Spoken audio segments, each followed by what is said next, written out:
Waki wa ndemu ya Malewa ukoretwo na ngucanio kuma riria yaniriirwo gwakwo kuria mwahumwe wa atongoria ukoretwo ukimenereria waki uyu makiuga ndemu yo ni gucungiriria kuhwa kwa iria ria Naivasha na macungiriria rithinikane.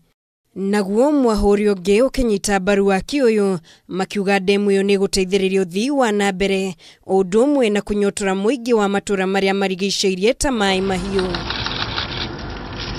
Hindi ya iceera ria kunyabara wenji uria urathii na mbere wa ndobori gicigo-ini kia umbunge kia Naivasha, Minister wa maai Sicily Kariuki augite ni gukugia na miario ya gwetha kihonia gatagati ga ikundi ici igiri. We must have a conversation with the people who actually thought putting up Malewa Dam is itself going to be a problem. It is actually a solution, and I think you've articulated that.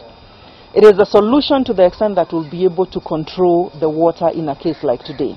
Governor wa county Noli Kenyajui uria uranyita mbaru waki wa ndemu iyo augite ni guteithiriria hanene hari kunyotora muingi wa Naivasha. Invite the ministry to relook at this issue and indeed to consider Malewa as a strategic national resource that can be used to regulate water here for the good of the farming, because now you go and find some greenhouses have all been submerged.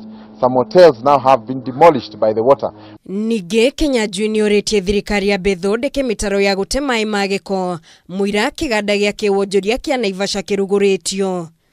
Ngiribotera Kameme TV, njitagwo Muringi wa Ngure.